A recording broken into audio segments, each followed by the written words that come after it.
सम्मानित साथियों, नमो बुद्धाय, जय भीम। हमेशा की भांति एक बार पुनः हम लेकर उपस्थित हो चुके हैं आज का डॉक्टर अंबेडकर संदेश लेकर। आज के अंबेडकर संदेश में हम बात करेंगे वकालत के पेशे को लेकर बाबा साहब का क्या विचार है, क्या सुझाव है। और आपको मालूम है कि बाबा साहब निश्चित रूप से वकालत का पेशा भी बाबा साहब का था और साथ ही साथ बाबा साहब इस समय 21 जुलाई 1950 के घटनाक्रम को लेकर हम आपके समक्ष रखेंगे बात को। तो ऐसे में बाबा साहब उस समय कानून मंत्री भी थे भारत के। तो ऐसे में आज का डॉक्टर अंबेडकर संदेश बाबा साहब के प्रोफेशन से लेकर संबंधित है।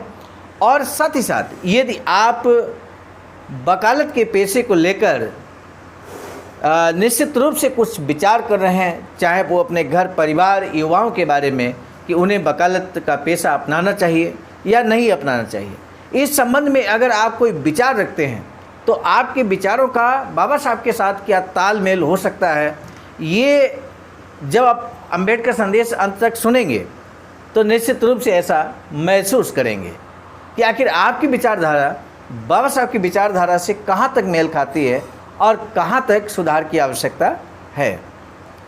तो आज का डॉक्टर अंबेडकर संदेश अब बिना विलंब के हम शुरू करते हैं। Buddha Bodhisattva Ambedkar international centre BBAIC, Sarnath, Varanasi, राज्य उत्तर प्रदेश, देश भारत के सौजन्य से। बाबा साहब डॉक्टर अंबेडकर संपूर्ण वाङ्मय खंड 40 से आज का डॉक्टर अंबेडकर संदेश है पेज नंबर 190 से 192 तक, यानी कि सारगर्भित संबोधन, सारगर्भित अंबेडकर संदेश है आज का, इसलिए आपको अंत तक बात कर लेना चाहिए। 21 जुलाई 1950 के दिन बाबा साहब डॉक्टर भीमराव अंबेडकर औरंगाबाद पहुँचे। स्टेशन पर स्वागत करने के लिए तहसीलदार आयुष्मान गोविंद राव देश पांडे, पुलिस सुपरिंटेंडेंट आयुष्मान हरिश्चंद्र, अन्य अधिकारी, स्थानीय नेता, वकील और शेड्यूल कास्ट फेडरेशन के हजारों लोग उपस्थित थे। गार्ड ऑफ ऑनर दिया गया। पुष्पमाला अर्पण करने के बाद डॉक्टर बाबा साहब अंबेडकर रंगमंच से नीचे उतर कर आए। स्थानीय पुलिस से गार्ड ऑफ ऑनर स्वीकार किया। उसके बाद नारों की गूंज में शेड्यूल कास्ट फेडरेशन के फेडरेशन के लोगों ने उन्हें फूल मालाएँ अर्पण की। उसके बाद डॉक्टर बाबा साहब अंबेडकर प्रिंसिपल लेखपाल और आयुष्मान चित्र के साथ पीपल्स एजुकेशन सोसाइटी की इमारत की ओर रवाना हुए। वहाँ निरीक्षण कर वे फिर सैलून की ओर लौटे। डॉक्टर बाबा साहब अंबेडकर कॉलेज के समारोह में उपस्थित रहे और उन्होंने कॉलेज की नई इमारत की जगह का मुआयना किया। इस इमारत का पहला पत्थर डॉक्टर बाबा साहब के कर कमलों द्वारा रखा जाना था। कोर्ट को भेंट क्या दिया। दिनांक 23 जुलाई को कॉलेज की नई इमारत देखने के बाद वे सेशंस कोर्ट गए। सेशंस कोर्ट के जज आयुष्मान चंद्रकांत गोडसे ने उनका स्वागत किया और उन्हें कोर्ट और बार एसोसिएशन का परिसर दिखाया। उसके बाद डॉक्टर बाबा साहब ने के बारे में जज गोडसे ने कहा कि डॉक्टर अंबेडकर आधुनिक मनु हैं। उसके बाद डॉक्टर बाबा साहब ने म्युनिसिपल कोर्ट का उर्दू में चलने वाला कामकाज सुना। इस कामकाज के बारे में डॉक्टर बाबा साहब अंबेडकर ने कहा कि उर्दू में जो काम चल रहा था उसे मैं समझ तो नहीं पाया, लेकिन वह संतोषजनक था, ऐसा मुझे लगता है। कई बार मेरा मन इस बात की चिंता में व्यग्र हो उठता है कि कोर्ट की भाषा क्या होनी चाहिए। कुछ लोग कहते हैं कि कोर्ट की भाषा हिंदी होनी चाहिए, तो कुछ लोगों का कहना है कोर्ट की भाषा अंग्रेजी होनी चाहिए। स्थानीय भाषा में कानूनी शब्द व्यक्त नहीं हो, ये अनुभव है। उदाहरण के तौर पर इक्विटी शब्द के लिए योग्य साम्य नहीं हो, इसलिए स्थानीय भाषा का कोर्ट की भाषा होना सबके लिए फ़ायदेमंद शायद साबित हो। इससे कामकाज में कई मुश्किलें पैदा होंगी, यानी कि बाबा साहब यहाँ लोकल लैंग्वेज नहीं चाहते थे। स्थानीय भाषा कोर्ट कचहरी के कामकाज में नहीं चाहते थे बाबा साहब। ये बात क्लियर हो गई। बाबा साहब का कहना था कि अर्थात राष्ट्रीय भाषा के कार्य क्षमता तंत्र के बाद उसे उसका योग्य स्थान मिलेगा ही। मुझे वकील का पेशा बहुत पसंद है, लेकिन लोगों में इस पेशे के लिए आदर की भावना नहीं है। भारत में वकीलों पर कई आरोप लगाए जाते हैं।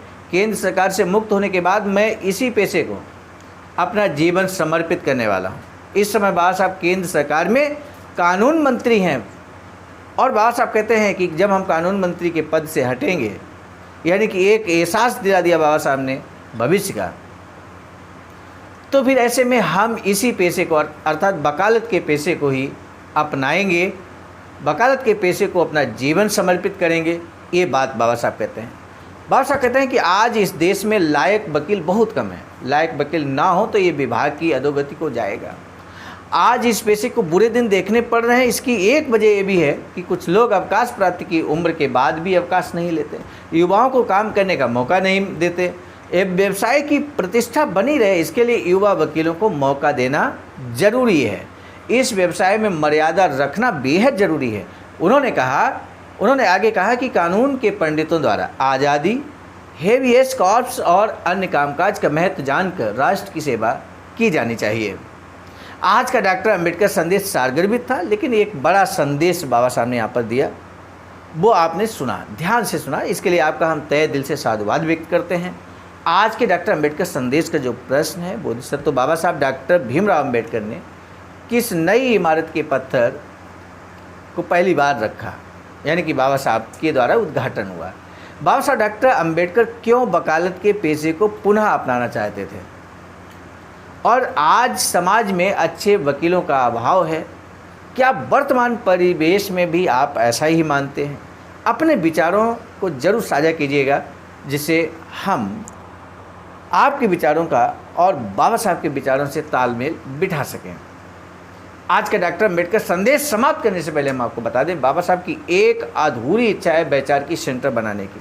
कुछ इस तरह का वैचारिकी सेंटर निर्माणाधीन है सारनाथ, वाराणसी, राज्य उत्तर प्रदेश, देश भारत में।